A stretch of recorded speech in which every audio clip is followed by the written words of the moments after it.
Oi, oi pessoal, tudo bem com vocês? Eu já chego pedindo pra você, se você não é inscrito, se inscreva, deixe seu joinha pra ajudar na divulgação do vídeo. Gente, mas aqui tá um frio. Sinceramente, aí na casa de vocês tá gelado igual aqui. Nossa, meu Deus, parece que tá caindo geada aqui em Minas. Mas vamos pro assunto do vídeo, sem mais enrolação. Tô aqui, gente, escondida aqui nesse cantinho de blusa e tudo, de lã, com o frio correndo do frio. Bom, vamos pro assunto do vídeo. Esse vídeo eu tô gravando pra vocês, é, pra falar pra vocês como eu estou mais de 3 anos pós a minha CAF, pós eu ter tido feito esse procedimento cirúrgico no colo do útero. Muita gente me pergunta, tem dúvida que vê meus vídeos mais antigos, que me acompanham desde o começo do canal. As meninas me perguntam, Tati, como que você tá? Hoje em dia, você tá bem? Como que foi esse processo? E eu vim resumir aqui para vocês um resumo da história completa para quem tá chegando agora no canal também entender, que assistir algum desses vídeos para você se inteirar e para mim falar para você como que eu tô agora.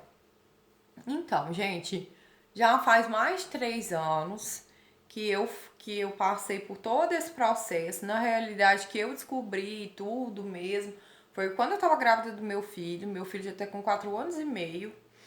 E eu descobri quando eu tava grávida, na primeira vez que eu fui fazer pré-natal, que eu fiz o teste, descobri que tava grávida. Eu acabei descobrindo que eu tava com esse problema no colo do útero. A primeira coisa que eu descobri foi veio meu preventivo Ascos.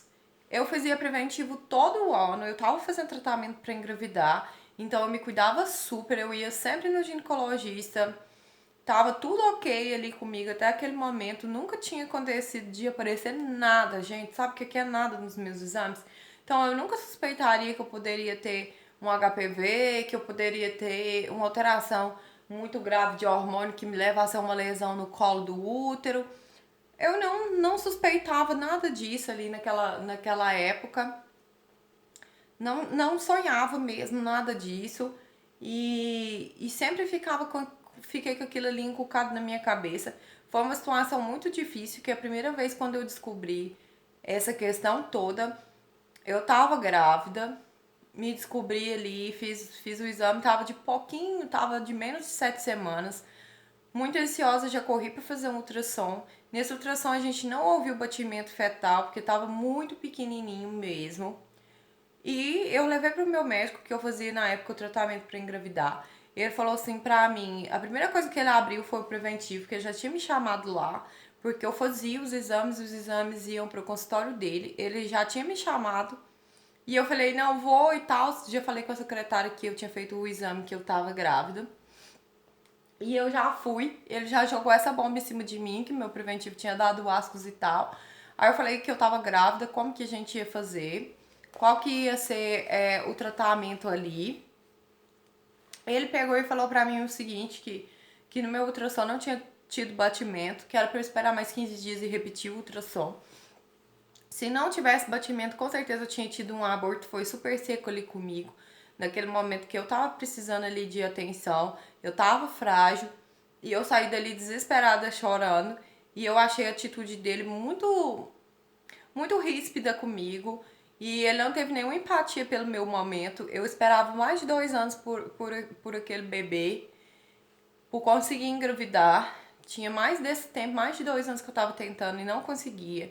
Já tava induzindo, fazendo indução de ovulação com medicamento. Já vinha de um histórico de ovário policístico, de endometriose, uma situação complexa. Então eu acho que ele tinha que ter tido um pouco mais de empatia ali comigo e ele não teve. E eu saí dali desesperada, chorando, e depois disso eu não quis fazer pré-natal com ele mais. Eu não podia ver ele, sinceramente, gente. Aí eu procurei outro médico que começou me atender. Eu consultei com o médico aqui na minha cidade para tirar a dúvida. Ele pediu para mim ficar calmo. O médico que tinha feito meu ultrassom, que é ginecologista, ele é maravilhoso. Eu super confiei nele, ele super me atendeu bem, fez meus ultrassons praticamente todos da minha gravidez. E eu fui, ele repetiu, a gente, quando passou 10 dias, a gente repetiu e a gente já conseguiu ouvir o batimento fetal. E eu não quis saber daquele médico ali mais, aquele primeiro médico. E eu morrendo de medo por causa desse preventivo. Nunca tinha visto falar em NIC, nunca tinha visto falar em ascos. Aquilo ali pra mim foi uma bomba, um choque mesmo na minha cabeça. E eu comecei a procurar coisas no Google, desesperada ali procurando. E só serviu pra mim ficar mais louca ainda, porque aí já me veio na minha cabeça que eu tava com câncer maligno, que eu ia morrer. E na minha gravidez inteira, gente, eu só pensava que eu ia morrer e que eu ia deixar o meu filho pequeno pra alguém criar. Eu só conseguia pensar nisso. Eu não conseguia.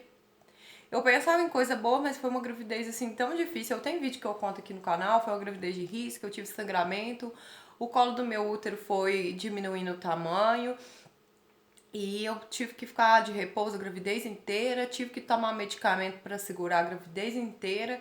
Então foi uma loucura. E aí depois disso eu procurei outro médico. Esse outro médico na cidade aqui vizinha, Monte Carmelo, já falou pra mim que era pra mim ficar de repouso. Aí a gente já começou a fazer os ultrassons do colo do útero, os transvaginais, fazer as medidas. E ele já percebeu que o colo do meu útero não tinha o tamanho normal que era para ter para a idade gestacional, que aquilo ali corria perigo, já me passou uma medicação. Eu tava tendo contração também desde o começo, de poucos meses de gravidez, tipo 5 meses eu tinha contração. Aí eu tive que fazer medicação via oral, no final eu fiz medicação injetável para inibir contração.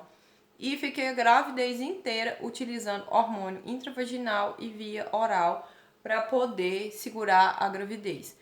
E esse médico falou pra mim, Tatiane, é seu sonho ser mãe? Vamos optar então por você manter sua gravidez tranquila, tentar você tranquilizar, vou te afastar do trabalho, você vai manter o máximo de tranquilidade, de paz de espírito e de. Não vai varrer nem a casa. A gente vai manter a sua gravidez pra você. Ele pediu pra mim tomar banho sentada no banquinho, pra mim ter assim o extremo cuidado mesmo. Ele falou: você não vai varrer nem a casa. Foi uma época difícil. Um dia voltando dessas consultas, uma pessoa bateu no nosso carro e. Ai, gente, eu sinto até vontade de chorar de contar. E eu tinha saído de lá com essa questão, já de tentar manter a gravidez o mais tranquila possível. Graças a Deus eu não perdi, mas aí também às vezes eu ficava perdendo líquido depois daquilo ali. Então tudo pra mim foi chocante. Foi uma época muito difícil, minha gravidez foi difícil por quesitos emocionais e também por essa questão do Nick e tudo. E foi uma época muito complicada da minha vida. Aconteceram uns problemas pessoais também, no meu relacionamento, muita coisa. Tudo de uma vez, assim. E aí, passou, né? Quando eu tive meu filho, vou resumir, que senão esse vídeo aqui é gigante. Aí, eu continuei com ele. Aí, ele não podia fazer meu parto pelo convênio. E eu precisava de um hospital que tivesse uma estrutura boa. Lá não tinha nenhum hospital que atendesse pelo convênio, que tivesse essa estrutura, que cobrisse tudo. E aí ele me indicou um médico em patrocínio, que é muito bom médico, que é meu médico até hoje, que eu gosto muito dele. E aí eu fui me consultar com esse médico. Isso eu já tava com uns 6 meses de gravidez. E aí ele teve também esse tratamento mais conservador, da gente manter mais tranquilo. Eu tive que fazer abstinência de relação sexual a gravidez inteira também, porque eu não podia fazer nada que mexesse ali com o colo do meu útero. A única coisa que a gente fez a respeito de lesão na gravidez foi preventiva, a gente não fez nada além, por medo de que o meu colo do útero abrisse, que eu tivesse um parto prematuro. Pra gente evitar isso, a gente optou pelo tratamento conservador e a gente ficou até o final da minha gravidez desse jeito. Quando tava com 60 dias já após parto, foi quando eu fiz pela primeira vez um exame de colposcopia e que a gente fez as primeiras biópsias. Nessa biópsia ele colheu 4 amostras e aí já veio falando que eu já tinha NIC1. E nessa. Não, minto. Primeiro a gente só fez a colposcopia e ele achou que eu tava com NIC1. E a gente fez o preventivo, mandou pro laboratório e nesse laboratório veio falando que eu tava com NIC1. Quando eu voltei, não sei se foi 2 meses ou 3 meses depois, e nisso a gente fez cauterização química, aí depois a gente tentou, não saiu a lesão, continuava lá e meu colo do útero continuava sangrando, apresentando uma ferida. Aí fez cauterização química, que é com ácido, a gente fez cauterização a laser e continuou do mesmo jeito. Passou um tempo, eu comecei a fazer uso de medicamento de pomada, eu tive várias infecções de repetição, infecções, aquelas que a gente usa, aquelas pomadinhas intravaginal, milhões, tava tendo. Sentia dor durante a relação sexual, tinha vários sintomas, uns sintomas aleatórios também que o médico falava que não era específico, mas eu sentia dor nas pernas, dores nas costas, sintomas, não sei, tudo assim muito estranho, muita coisa reunida. Aí eu fiquei com essa situação toda. Quando eu já fui repetir 6 meses depois, ele já achou que estava mais evoluído ainda. A gente fez as biópsias, que foi quando ele colheu essas 4 amostras que eu falei. E nessas biópsias já veio falando que eu tava com o NIC2 e com o NIC3. Porque ele me explicou que cada lugarzinho que biopsia ali no colo do útero pode dar um grau de lesão, dependendo da mancha, da ferida ali que tiver, que pode infiltrar para dentro do colo do útero e ele fazer e talvez não ver, e depois quando tirar o anátomo patológico, que era a CAF, já tá mais evoluído. Então a gente optou por um tratamento definitivo, porque já tinha feito tudo que tinha para fazer, vamos dizer assim, de paliativo, e a gente optou por fazer a CAF de uma vez que para poder resolver. Porque mesmo que fosse uma NIC1 persistente, era melhor fazer do que deixar. Tá, tudo bem. Aí ele já conversou comigo a questão desses médicos todos que eu tive, que eu passei, de não ser só o problema da minha gravidez dessa NIC, de ter causado essa questão toda da minha gravidez, que juntaria assim a questão dos meus controles hormonais, dos outros problemas que eu tenho, e que provavelmente eu seria uma pessoa que teria ICC, que é a insuficiência istmo cervical, que então, já que eu ia fazer uma CAF, que ia diminuir mais ainda o tamanho do colo do meu útero, que se eu fosse optar por ter meu segundo filho, que eu esperasse 2 anos após o tratamento, sem engravidar, e ele me dá alta pra gente fazer uma gravidez acompanhada desde o começo, e que se eu chegasse ali a engravidar, quando antes das 16 semanas a gente faria uma cerclagem para garantir que o meu útero, o meu colo do meu útero aguentaria o peso do bebê até o final da gestação, para que eu não passasse por aborto, me explicou os riscos, me explicou toda a situação, não por fazer a CAF, mas por questão do tanto de problemas que eu já tinha prévio, para mim ver o que entender assim, o que realmente poderia acontecer comigo, me explicou tudo muito bem, riscos de ficar ou não com essa lesão, o que tinha para fazer, os tratamentos conservadores e tal. Eu fui consegui fazer pelo convênio. Nesse meio tempo também eu tomei as 3 doses da vacina do HPV da quadrivalente. O convênio também me deu essas vacinas.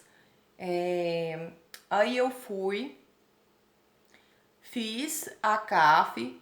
Depois da CAF foi um pós bem sofridinho. Eu fiquei 38 dias sangrando. Minha barriga ficou muito inchada. Foi uma época difícil, eu sentia muita dor. Eu tive muita cólica, eu sangrei muito. Depois, coisa que nem aconteceu no meu pós-parto, porque 7 dias depois que eu tinha tido bebê, eu não tinha mais nada. Com 4 dias eu tava boa, arrumando tudo na minha casa. No dia que eu ganhei, que me liberaram da anestesia, 4 horas depois eu tava dando volta no hospital. E a CAF não foi assim. Foi muito difícil. Eu fiz muitas biópsias nesse percurso, fiz captura híbrida, fiz muitas colposcopias, muitos exames, mas muitos exames mesmo. E foi um caminho assim longo e muito medicamento, coisa que doía, ácido dói. Não vou falar pra vocês que não dói, biópsia dói, é sem anestesia. E foi sofrido sim, foi difícil, mas passou.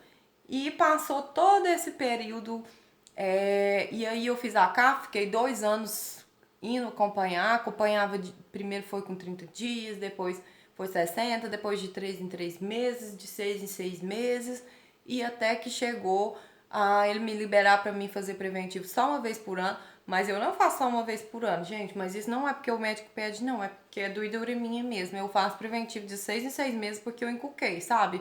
A doida que tem medo.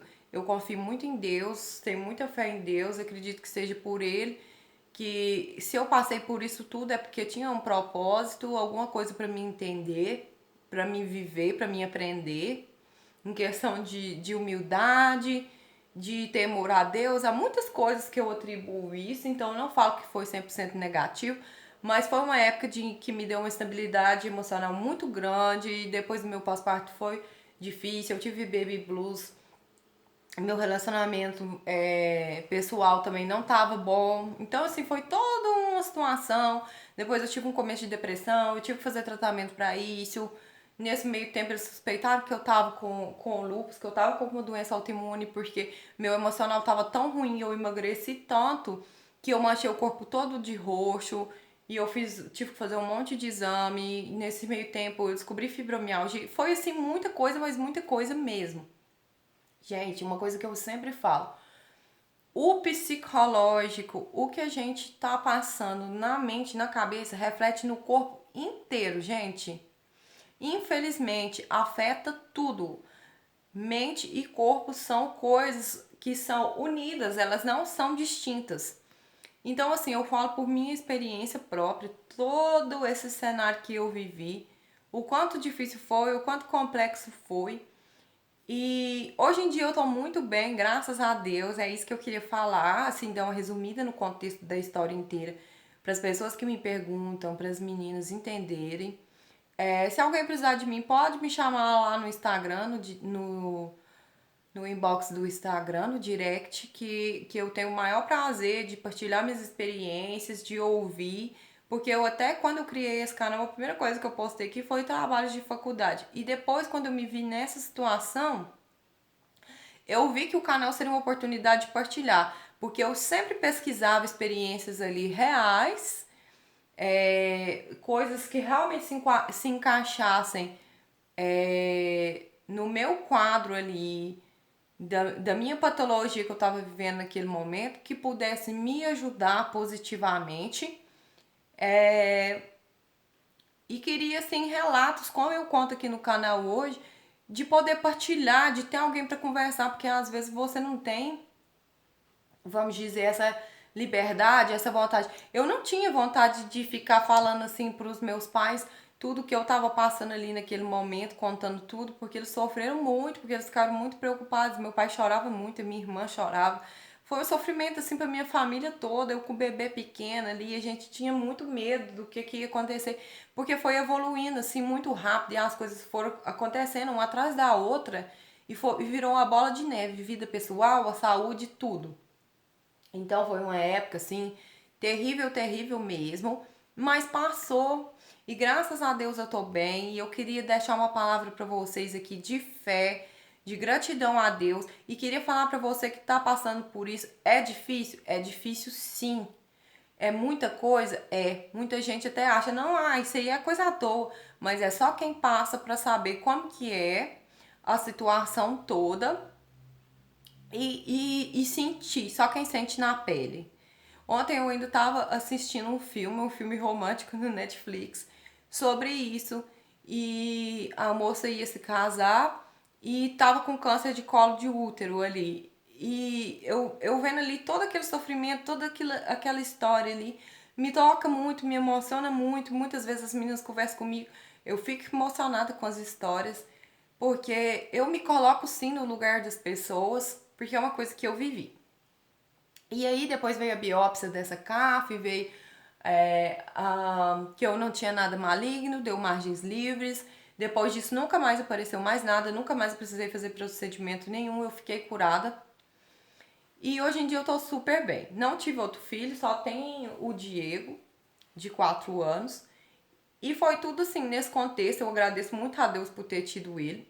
E hoje em dia, sabe o que eu penso, gente? Eu penso assim, se eu tinha essa ICC e não sabia, se eu não descubro esse ascos, não descubro nada disso, eu não ia saber que eu teria essa propensão tão grande de perder o bebê. Quando eu fosse acordar, que eu fosse fazer mais exames, provavelmente eu já teria tido um aborto, 2 abortos, vários abortos de repetição, porque as histórias das meninas que eu vejo de ICC, porque depois disso eu entrei num grupo no Facebook só sobre isso, comecei a ver vídeos de pessoas que têm esse problema, e tem pessoas que tiveram até 5 abortos até descobrir e conseguir ter um filho, e outros que nem conseguiram ter.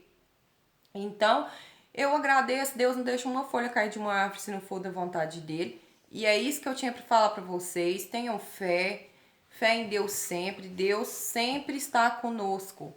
Então, sempre pense que não é o fim do mundo. Fé, fé, fé sempre. É isso que eu tinha para falar para vocês.